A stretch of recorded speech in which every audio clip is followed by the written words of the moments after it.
ꯑꯩꯈꯣꯏ ꯃꯅꯤꯄꯨꯔꯁꯦ ꯑꯥꯏꯟꯒꯨꯝꯕ ꯂꯣꯒꯨꯝꯕꯁꯦ ꯂꯩꯇꯕ꯭ꯔꯥ ꯍꯥꯏꯅ ꯈꯟꯕꯅꯦ ꯑꯗꯨꯕꯨ ꯂꯩꯔꯝꯃꯦ ꯑꯗꯣ ꯋꯥꯔꯤꯁꯦ ꯍꯧꯗ꯭ꯔꯤꯉꯩꯗꯀꯣ ꯍꯦꯟꯅ ꯒ꯭ꯌꯥꯟ ꯇꯥꯅꯕ ꯁꯤ ꯚꯤꯗꯤꯑꯣ ꯀ꯭ꯂꯤꯞꯁꯦ ꯍꯥꯟꯅ ꯈꯤꯇꯪ ꯌꯦꯡꯖꯩ ꯃꯁꯤꯒꯤꯗꯣ ꯀꯣꯟ ꯍꯥꯏꯕꯤꯒꯤꯁꯦ MPSC ꯑꯦꯛꯖꯥꯃꯤꯅꯦꯁꯟꯅ ꯂꯧꯈꯤꯕ 2016ꯒꯤ ꯃꯦꯟꯁ ꯑꯦꯛꯖꯥꯃꯤꯅꯦꯁꯟꯗꯣ ꯑꯁꯤ ꯀ꯭ꯋꯥꯁ ꯑꯦꯟ ꯁꯦꯠ ꯑꯦꯁꯥꯏꯠ ꯍꯥꯏꯕꯗꯤ ꯀꯛꯑꯦ ꯑꯗꯨꯒ ꯇꯣꯉꯥꯟꯅ ꯄꯨꯔꯥ ꯂꯧꯊꯣꯛꯈ꯭ꯔꯦ ꯍꯥꯏꯕꯅꯦꯕ ꯑꯗꯨꯒ ꯂꯣꯏꯅꯅ ꯃꯁꯤꯗꯒꯤ ꯈꯪꯒꯠꯂꯒ DPꯅ ꯑꯦꯄꯣꯏꯟꯃꯦꯟ ꯄꯤꯈꯤꯕ ꯍꯧꯖꯤꯛ ꯄ꯭ꯔꯣꯕꯦꯁꯟ ꯂꯣꯏꯔ ꯃꯇꯨꯡꯗ ꯒꯚꯔꯟꯃꯦꯟꯠꯒꯤ ꯁꯤꯟꯐꯝ ꯄꯥꯏꯔꯒ ꯑꯦꯗꯃꯤꯅꯤꯁꯇ꯭ꯔꯦꯁꯟ ꯋꯥꯛ ꯇꯧꯔꯤꯕ ꯃꯣꯏꯁꯨ ꯃꯣꯏꯒꯤ ꯄꯣꯁꯇꯨꯁꯨ ꯂꯣꯏꯅꯃꯛ ꯀꯛꯑꯦ ꯑꯗꯨꯒ ꯁꯦꯠ ꯑꯦꯁꯥꯏꯠ ꯇꯧꯔꯦ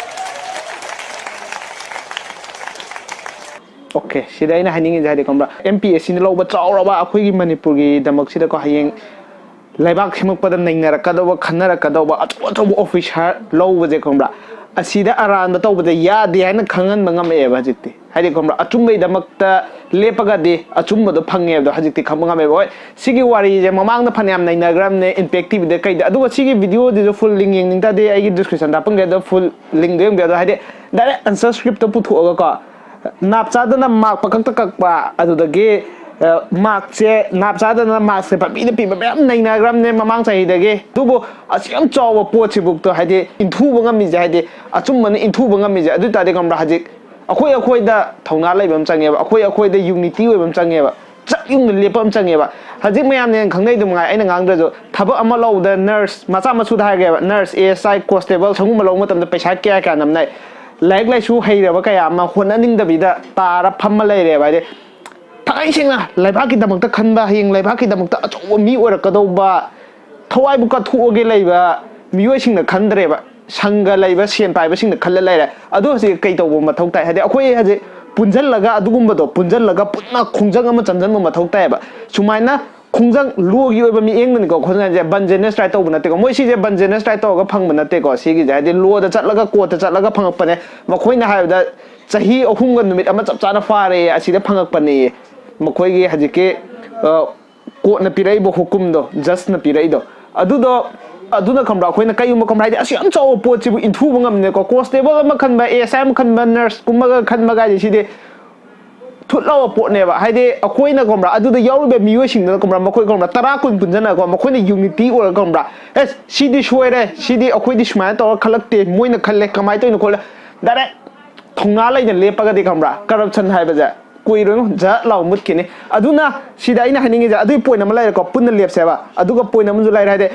ꯂꯥꯏꯔꯤꯛ ꯂꯥꯏꯁꯨ ꯍꯩꯕ ꯃꯌꯥꯝ ꯑꯃ ꯂꯩꯌꯦꯕ ꯑꯩꯒꯤ ꯃꯔꯨꯞ ꯃꯄꯥꯡꯗꯁꯨ ꯍꯥꯏꯗꯤ CLD ꯂꯩꯖꯗꯕ ꯂꯥꯏꯔꯤꯛ ꯂꯥꯏꯁꯨꯁꯨ ꯍꯩꯕ ꯑꯗꯨꯗꯩ ꯒ꯭ꯔꯦꯖꯨꯑꯦꯁꯟ ꯂꯣꯏꯔꯒ ꯃꯥꯁꯇꯔ ꯂꯣꯏꯔꯒ ꯇꯧꯐꯝ ꯂꯥꯛꯐꯝ ꯈꯪꯗꯕ ꯃꯌꯥꯝ ꯑꯃ ꯂꯩꯌꯦꯕ ꯍꯥꯏꯗꯤ ꯂꯥꯏꯔꯤꯛꯁꯦ ꯃꯌꯥꯝ ꯍꯩꯈ꯭रꯕꯅꯤꯅ ꯊꯕꯛ ꯃꯆꯥ ꯃꯁꯨꯁꯨ ꯇꯧꯅꯤꯡꯗꯕ ꯍꯥꯏꯇꯥꯔꯦ ꯍꯥꯏꯗꯤ ꯃꯈꯣꯏꯅ ꯇꯧꯔꯤꯕ ꯗ꯭ꯔꯤꯝꯗꯣ ꯑꯗꯨ ꯑꯦꯛꯖꯥꯝꯗꯨꯗꯤ ꯊꯥꯎꯔꯕ ꯑꯗꯨ ꯑꯦꯛꯖꯥꯝꯗꯨ ꯊꯥꯎꯔꯒ ꯈꯜꯂꯛꯇ꯭ꯔꯒꯅ ꯍꯥꯏꯗꯤ ꯁꯝꯅ ꯍꯥꯏꯔꯕꯗ ꯃꯥꯁꯇꯔ ꯂꯣꯏꯔꯕ ꯃꯤꯗꯨꯅ ꯀ꯭ꯂꯥꯁ 8-9ꯒꯤ ꯑꯣꯖꯥ ꯑꯣꯏꯔꯕꯗꯤ ꯃꯈꯣꯏꯁꯨ ꯑꯗꯨꯝ ꯄꯥꯝꯗꯦꯕ ꯇꯜꯂꯦꯕ ꯑꯗꯨꯅ ꯍꯥꯏꯗꯤ ꯂꯩꯕꯥꯛꯀꯤꯗꯃꯛꯇ ꯁꯦꯝꯒꯗꯧꯕ ꯐꯖꯅ ꯍꯥꯏꯗꯤ ꯌꯥꯝꯅ ꯃꯀꯣꯛ ꯂꯩꯔꯕ ꯁꯝꯅ ꯍꯥꯏꯔꯕꯗ ꯑꯣꯖꯥ ꯙꯅꯕꯤꯔꯒꯨꯝꯕꯒꯤ ꯁꯨꯒꯨꯝꯕ ꯃꯌꯥꯝ ꯑꯃ ꯂꯩꯔꯦꯕ ꯍꯥꯏꯗꯤ ꯃꯈꯣꯏꯅ ꯉꯥꯡꯊꯣꯔꯛꯄꯗ ꯃꯈꯣꯏꯅ ꯇꯧꯊꯣꯔꯛꯄꯗ ꯃꯈꯣꯏꯅ ꯇꯥꯛꯊꯣꯔꯛꯄꯗ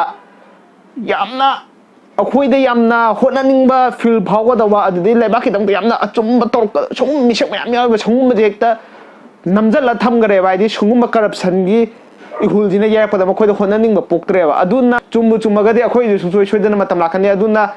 पुकनिन हंदबा तौरनु अदुगा गाइस लास्ट पॉइंट केनोम तक हाउ गया सिदा को पॉलिटिक्स ति पुसल ओइजेको कमेंट जो कांग्रेस ना पारमबदा तौनी 2016 हजे बीजेपी ने प्रापदा तो तौने प्रॉब्लम अमा दा खमरा पॉलिटिक्स से पुसलाबो को प्रॉब्लम दो को सॉल्व तो सुमम पॉलिटिक्स हाजे खमरा याना यानाबा तौबदो हाइदे अमगिजु खतंग यानाबा चप्पा अमगिजु खतंग यानाबा चप्पने मखोइना तौदो रोल जाइदे अरानबदुमा पुरा मुथतलगा अचुमबदो पुरा इंखत के हाब नतेबा अरानबदु खमरा अचुमबा मगेदा खतंग सोगतकनी अचुमबदु अरान मगेदा खतंग इंदरगा को बैलेंस हाइदे शेयर फलादा बैलेंस मानाना चपनबो होटनाबदुनि मखोइगी थौदांदे अदुना मखोइ पुसलोइजे हाइदे अई चिन्ना हारागा जो खमरा हाइदे अदो अखोइगी प्रजा मी चमजे यामना सोइबम जावेबा हाइदे पॉलिटिक्स की दमकता हाइदे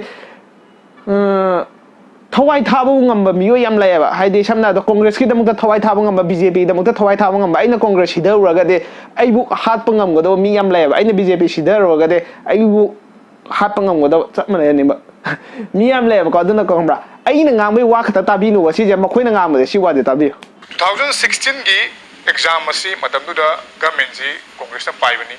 matam du gi bjp gi mla ani laiba matam da bjp gi kangbu sina yam yang hodana मखोई की रुचिंगबु एरिबा असनी कुमार फाउबनगा एश्योरेंस पीदना मसी कोई की यामना चावो स्कीम अमनी मसी सुमाय तवदबनी का हायरगा